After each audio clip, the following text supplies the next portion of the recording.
Yo, salut tout le monde, aujourd'hui on va pas parler du séquençage de l'ADN mais bien de After Effects. C'est juste que là je fais une petite vidéo pour les cours et du coup j'ai trouvé un petit effet de transition qui peut vraiment être sympa et surtout qui est très simple à faire, donc c'est pour ça que je voulais vous le montrer. Donc je vais vous le montrer dès maintenant justement. Hop, on a ici une espèce d'onde qui va traverser tout l'écran et servir de transition. Donc j'ai fait une version un peu différente ici, voilà, vous pouvez voir que ça permet de faire la transition entre les deux plans. Et enfin une dernière pour finir, ici, voilà, vous avez l'onde qui traverse. Donc on va voir tout de suite sur After Effects comment on fait ce petit effet. Donc j'ai ici mon plan A et mon plan B. Je vais créer une nouvelle composition que je vais appeler transition. Dans cette composition, je vais importer mon plan A et mon plan B que je vais placer dessus, je vais placer le plan B dessus. Je vais prendre que la fin de mon plan A et je vais placer le plan B à peu près ici, voilà. Et je vais essayer de vous montrer comment faire une transition entre ces deux plans. Donc pour commencer, on va faire un truc plutôt simple, on va créer un nouveau masque. Donc clic droit, nouveau masque. On appuie sur M pour afficher les propriétés de ce masque. Et ce masque, on va en faire... donc là, on a le plan A qui s'affiche. Voilà. Donc ce masque, on va en faire une ellipse. Donc ici, vous sélectionnez l'ellipse. Et vous double-cliquez sur cette icône et ça va vous créer une ellipse, l'ellipse maximale en fait, c'est-à-dire la plus grande ellipse qu'il peut faire dans votre masque. Et ensuite, on va, en double-cliquant sur le calque, modifier les propriétés de ce calque, enfin au moins les transformations. Et on va réduire ce calque en un carré pour avoir notre cercle. Donc voilà, hop. Ensuite, on va se placer au début du plan B. On va on va activer les clés pour la transformation du masque, donc le tracé du masque. On va se placer, on va d'abord placer notre cercle qu'on va réduire d'ailleurs Shift pour garder les proportions. Hein. Sinon, voilà. Donc en appuyant sur Shift, vous pouvez garder les proportions. On va mettre notre cercle ici, dans le coin en bas à gauche. Et ensuite, une deuxième clé ici, un peu plus tard, où on va placer notre cercle, cette fois-ci, de façon à ce qu'il recouvre tout l'écran.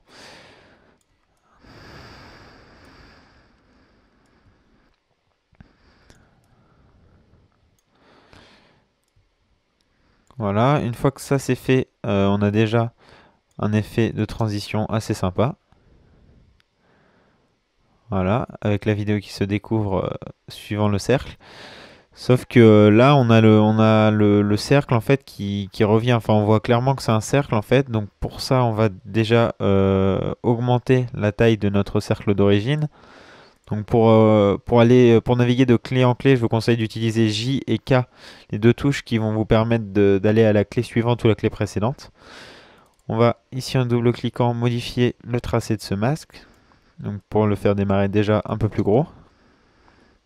Donc là vous voyez que c'est plus une onde et non un cercle, même si ici on voit clairement que ça forme un cercle. Donc pour éviter ça, on va déjà remonter notre cercle de départ pour qu'il soit à peu près, pour que ça soit cette partie du cercle en fait qui traverse l'écran et non les autres parties du cercle.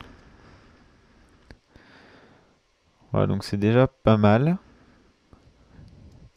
pour ce qui est de l'animation de départ. Ensuite, on va rajouter des effets. Donc là, vous voyez vous avez vu dans la vidéo que je vous ai montré qu'on a ici plusieurs volets. Donc ça, en fait, on va les faire de façon super simple. On va juste dupliquer notre calque pour garder les animations du masque. Donc on le duplique avec commande D ou CTRL D sur PC. Et ensuite, on va on va dupliquer le masque qui existe déjà. Pareil, CTRL D. Et notre masque dupliqué, on va lui appliquer Donc 2 fois M, vous tapez 2 fois sur M pour avoir les propriétés du masque. On va changer son expansion. On va changer l'onglet, enfin la propriété expansion de masque. Donc on va le mettre à peu près à moins 80. Quoique, si, on va le mettre à moins 80 et ensuite on va passer le deuxième masque, ou d'ailleurs dans celui-là, en soustraction. Ce qui fait que j'ai désactivé l'autre pour que vous vous rendiez compte. En fait, voilà ce qu'on a fait. Je vais remettre comme c'était avant.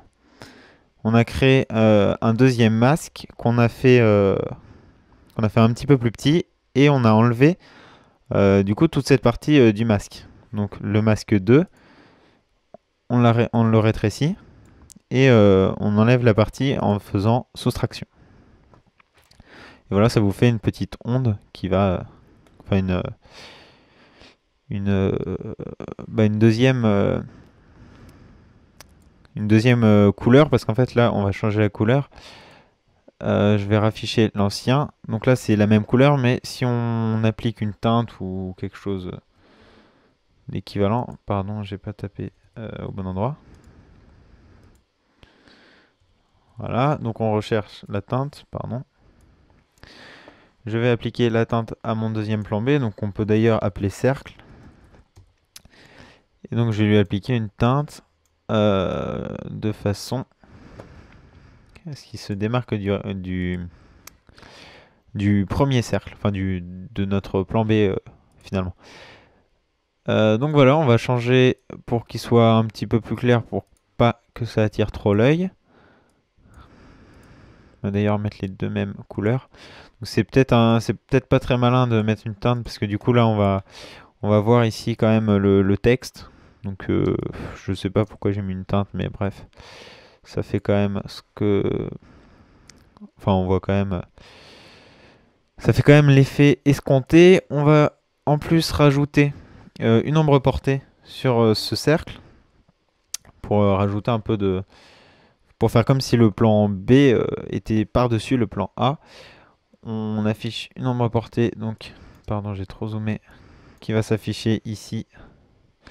On va mettre un grand lissage, voilà, et puis même ici d'ailleurs. D'ailleurs, pour éviter ceci, on va peut-être plutôt passer le plan B par-dessus. Et pareil, avoir une expansion de masque. Un petit peu comme ceci, de façon à ce que ça soit le plan B qui soit par-dessus et non pas l'inverse, et que l'ombre portée se voit que de ce côté. Donc sur le cercle, on va mettre l'ombre portée à 100%, comme ça vous allez bien pouvoir voir le résultat. Et voilà, donc on a notre animation. Je vais prévisualiser la transition de façon à ce que vous puissiez voir le résultat. Et voilà, donc là en une dizaine de minutes on a réussi à avoir une transition qui rend plutôt bien. Bon, c'est peut-être plus une transition à utiliser pour des animations. C'est-à-dire que, ah là d'ailleurs on a le cercle ici du coup qui s'arrête. Qui s'arrête avant que le... Qui s'arrête ici avant qu'il n'ait recouvert tout l'écran. Donc on va agrandir un peu le masque. On va l'agrandir sur les deux, sinon ça va faire un décalage.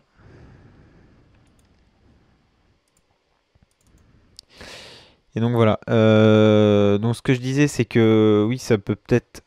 ah ouais, donc là j'ai fait complètement n'importe quoi, mais d'ailleurs ça peut peut-être rendre quelque chose de sympa. De toute façon, c'est en faisant des erreurs qu'on découvre des trucs marrants. Bon, c'est peut-être un petit peu moins bien.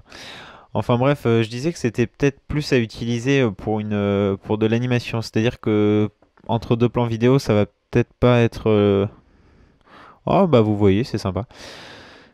Donc entre deux plans vidéo, ça va peut-être pas être top, mais pour ce qui est de faire des petites animations comme ça peut vraiment être une animation sympa.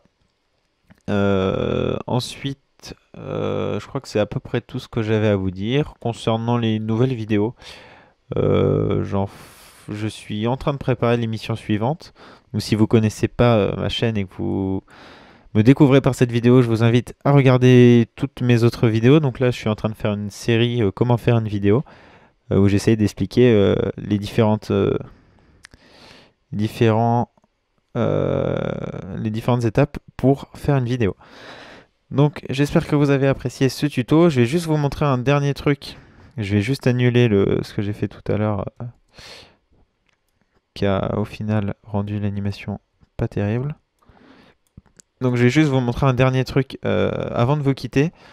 C'est en fait ce que j'ai fait sur la vidéo que je vous ai montré tout à l'heure, excusez-moi.